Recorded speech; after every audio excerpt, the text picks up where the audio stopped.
page-turners, and welcome back to the channel. I'm Matthew, the man with a hat who reads. And this is the first episode of a new series I'm calling, What Am I Waiting For? Essentially, this series will be like a update of a book haul type deal. So in order to thin out my TBRs, I buy a lot of books, obviously, as I've said before. And some of them sit longer than others. So I thought it'd be kind of fun to look back at like the book hauls from a year ago, pull out any of the books I haven't read from that book haul yet, and then just do a video talking about maybe why I haven't done them yet and when am I planning to. So this is an experiment more than anything. If people like this, I'll do more of it. If they don't, whatever. So I went back and watched my November and December 2021 book hauls because they were separate videos. I was doing them every month when I first started the channel and then went to the every other month like I do now. So these were from a year ago that I bought these.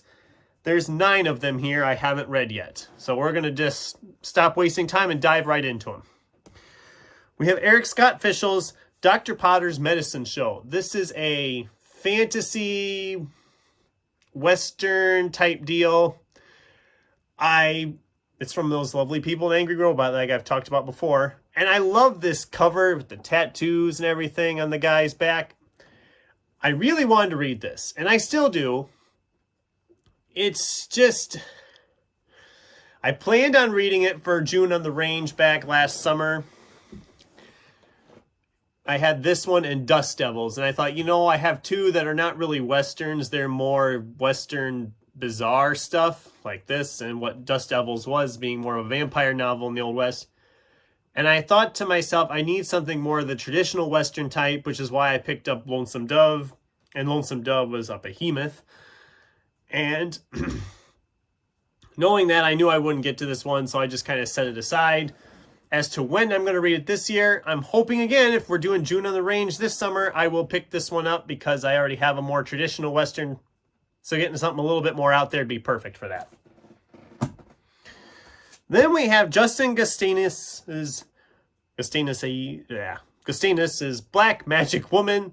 This is the first in his Morris and Chastain investigation series. I was a huge fan of his Occult Crimes unit that he published 3 novels of from Angry Robot. As a matter of fact, you can kind of see them right here behind me. Hard Spell, Evil Dark, Known Devil. They're fun novels if you're looking for like urban fantasy detective type deals. That's not Dresden Files if you're looking for something else. And I didn't realize he'd written another investigative series like that until I heard about this book. I picked this up, and the reason I haven't read it yet, I think, is just because I forget I have it. I mean, I like the cover design, but it's also kind of a bland cover. I mean, there's like no color whatsoever on this cover. So it doesn't stand out, it's in the stack like this. I just don't think about it. I have my TBR sheet that I always keep. I rewrite that every 3 months. And I look at that and it's just like, yeah, it's on the bottom of the list. I never think about it. I just never think about it. So as to when I will read this, it's whenever I actually keep it in my head long enough to pick it up. This one was a gift. This is Cass R. Sunstein's The World According to Star Wars. The cover's adorable. Yes. This was a Christmas gift in 2021. It's not very long. I just haven't really been in the mood, I guess, for it. It probably wouldn't take me long to read it. Yeah, it's not even 200 pages. 191 pages. This should not take me long to read if I ever get to it. I'll get to this at some point. Maybe later this summer, who knows. Or if I just want something more philosophical and not... I don't know. I just think I just haven't been in the mood for something like that. Okay. We have Pierce Brown's Golden Sun. This is the second in the Red Rising series. I loved Red Rising when I read it back in December of 21. I had picked this one up right after I'd gotten the first one and was telling myself I was going to read this. And I've been making out the TBRs and it never seems to have room for this one in there when I have all these other ones I'm trying to read. And I've been unable to find the third one in that same size. I mean, these are like a British paperback copy. I got them a half price. The first two are the same size. I can't get the whole of the third one. I'd like all three of them in the same size. I'll probably eventually just read this one and then just read an ebook of the third one and keep looking for the third one in paperback if I decide I want to keep them. Don't know when that'll be, but maybe Sci-Fi September. That'd be a good time for it. I haven't read it yet. It'd be a good sci-fi one. Or somewhere earlier. Maybe in March after I get done with all the sci-fi. This one will be in March. I know that. This is Rick Hoskins' Bystander 27. Again, Angry Robot. This is like a superhero type novel. I like superhero novels. There's a lot of them out there, and the ones that are out there don't get a lot of attention. I really enjoy them. I should do a video about that. Maybe that's something I should do later on, like superhero novels. This one just looks fun, sounds fun. It has that, and it's Angry Robot. And like I said, Angry Robot I usually like what I read from them. There's been a couple I haven't, but this one just sounds more up my alley. I mean, it's superheroes. Superheroes in literature you don't hear a lot about. We have Delilah S. Dawson and Kevin Hearns' Kill the Farm Boy. This is the first in their Land of Pels series, I believe it's called.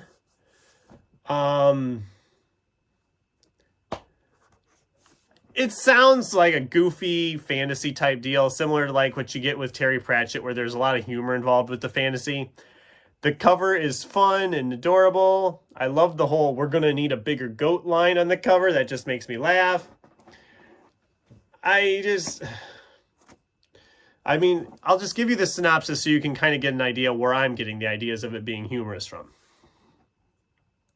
Once upon a time in a faraway kingdom, a hero, the Chosen One, was born, and so begins every fairy tale ever told. This is not that fairy tale. There is a Chosen One, but he is unlike any one who has ever been chosen. And there is a faraway kingdom, but you have never been to a magical world quite like the Land of Pel. There, when a quest goes painfully awry, it's up to a talking goat, a mighty warrior who resents her chainmail bikini, an assassin with a fear of chickens, and a cursed fuzzy-tailed bard to set everything aright. Beset by evils and the dark Lord Toby, this intrepid company journeys toward the most peculiar, happily ever after that ever once upon a time. It just sounds hilarious. And I'm going to be reading this in Fantasy February, so it won't be long on this list anymore. Okay, we're getting into the big ones now. This is Michael Chabon's The Amazing Adventures of Kavalier and Clay. This is about some guys who become comic book artists. I've heard amazing things about this. It was a Pulitzer Prize winner. It's also very thick. It's like 600 some pages. And I know there's other booktubers I watch who have talked that they have this book sitting on a shelf and they're just waiting for the right time. And that's, I think, me. I just haven't found the right time to read it yet. I want to read it, and I will at some point, but it's just never been like, oh, I really am in the mood to read that. So as to when I will read this, sometime this year I'm hoping to get to this. I don't know when. It might not be till November for all I know. It might be in March. I don't know. I'm going to read it at some point, because I've heard really good things about it. And I remember picking this up, was at Half Price Books. It was on like one of those back tables. It was like $2. And it's in pretty good shape for a $2 book. And I really want to read it. So, sometime. Okay, this is the last Angry Robot on this list. This is Guy Haley's Richards and Klein. This is an omnibus edition of his, what's it called? I forget the name of the series, but he had these books about like a detective, an android detective type deal. There was like a series of 3 novels. I think this is the first 2 novels in here, I believe. Reality 36 and Omega Point, I believe, is the 2. Yeah. I've been a huge fan, like I've said, of Angry Robot, and this is one of the earlier ones. Then they put this omnibus out later. This is another book that Lonesome Dove just ruined. Because I originally was going to tackle this big boy in June. This is like 600 some pages again. But then when I tackled that 900-page behemoth that was Lonesome Dove, I knew I wouldn't have time for another massive book that month with everything else I was trying to read. So it just got set aside and I never went back to it. It was originally even in my contention for Sci-Fi September last year, but I had a bunch of books in there because I overcommitted. I'm going to get to that this summer. I'm hoping July to tackle Richards and Klein, but we'll see. And last but not least, this is Kim Stanley Robinson's New York 2140. Again, this was going to be Sci-Fi September, but I had way too many on the list. This is a nice hardcover, thick book about essentially global warming has sunk New York City into the ocean. As you can see, they have canals everywhere. The buildings are being built up. It sounded like a fun premise. I love the cover. I do want to read this really badly. It's one I've wanted to get to for a while. It's just never seemed to work out. Like I said, I had it in contention for Sci-Fi September last year, but I had so many other books I was trying to read in there. I overcommitted Sci-Fi September last year. So I'm essentially going to keep it this year for Sci-Fi September. And then just try to build the rest of the TBR around it, if that makes any sense whatsoever. I'll just build it around that book. So yeah, there it is. The stack of 9 books that I've had for over a year now, and I have yet to read any of them.